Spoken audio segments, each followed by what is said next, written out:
বন্ধুরা, ভয়ঙ্কর সুন্দর, এই ভয়ঙ্কর সুন্দর দেখতে আমি এসেছি সিকলেসে। ভয়ঙ্কর সুন্দর কেন বললাম? এখানে আসার জন্য যে পথ দিয়ে বাইক রাইডিং করে আসতে হয়, এটি অত্যন্ত ভয়ঙ্কর।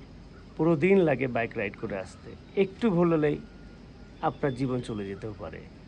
এই পাহাড়ি পথ সম্পূর্ণ অফরোড, ভাঙা, কোথায় খাল, কোথায় নিচু, কোথায় যেন মনে হয় রাস্তা শেষ, মেঘের মধ্যে চলে গেছে। কোথায় মনে হয় একটু পা পিছলালেই আপনাকে খুঁজে পায় আর যাবে না। এইরকম ভয়ঙ্কর পথ দিয়ে পুরো দিন বাইক রাইড করে সম্পূর্ণ ভিজে কাদা মেখে এই জায়গায় এসে পৌঁছেছি আমরা কাল সন্ধ্যায়। আমরা এখানে আসার পর সূর্য নেমে গেছিল, আমরা এই গ্রামটি দেখতে পারিনি। এই গ্রামটির পরিচয় বলি, এটি হচ্ছে সিকলেস গ্রাম। নেপালের পোখরা থেকে আসতে হয়, পুরো একদিন লাগে অফ রোড বাইক ড্রাইভ করে আসতে। আপনারা ট্রেকিং করতেও পারেন, ট্রেকিং করলে আরও সময় লাগবে। এই সিকলেস গ্রামটি হচ্ছে নেপালের যারা পাহাড়ের অরিজিনাল, যারা এখানকার আদিবাসী গুরুং প্রজাতি, সেই গুরুং প্রজাতিদের একটি গ্রাম। এইখানে আসলে বিভিন্ন হোমস্টে আছে, আমরা সেই হোমস্টেতে আছি গুরুং প্রজাতিদের বাসায়।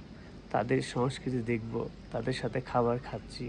সবচেয়ে মজার বিষয়, আমরা প্রথম বাংলাদেশে এখানে এসেছি। এখানে ম্যাক্সিমাম আসে ইউরোপিয়ানরা বা সাদা চামড়া ট্যুরিস্টরা।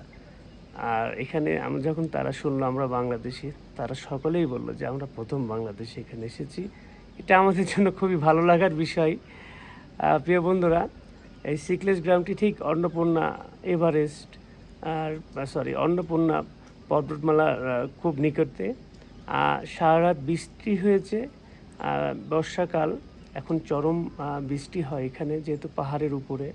বৃষ্টি না হলে আর মেঘ না থাকলে ঠিক আমার এই পাহাড়ের পিছনে দেখতে পারতেন অন্নপূর্ণা চূড়া। আগে বলে নিই, অন্নপূর্ণা পৃথিবীর 10ম বৃহত্তম পর্বতমালা, যা নেপালে অবস্থিত, নেপালে যার ঠিকানা। এই গুরুং প্রজাতি নেপালের ঐতিহ্য, নেপালের সংস্কৃতি ধারণ করে। নেপালের প্রকৃত পর্যটন এরিয়া দেখতে গেলে আপনাদেরকে এইরকম বিভিন্ন অফ রোডে ট্রাভেল করতে হবে, যেতে হবে মুস্তাং, মানাং, কালিংচক, এইরকম বিভিন্ন স্পট। এগুলো অবশ্য ভালো রাস্তা, গাড়ি যায়, কিন্তু এটা হচ্ছে সম্পূর্ণই আলাদা। এখানে আসতে গেলে অনেক স্ট্রাগল করতে হবে, অনেক অফ রোড বাইক ড্রাইভ করতে হবে।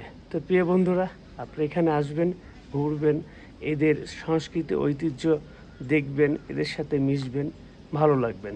সকলে ভালো থাকবেন, দোয়া রাখবেন আমি যেন আপনাদেরকে এইভাবে ক্যামেরার চোখে পৃথিবীর বিভিন্ন ঐতিহ্য, সংস্কৃতি এবং সুন্দর সুন্দর মনোরম দৃশ্য দেখাতে পারি। ভালো থাকবেন। আসসালামু আলাইকুম।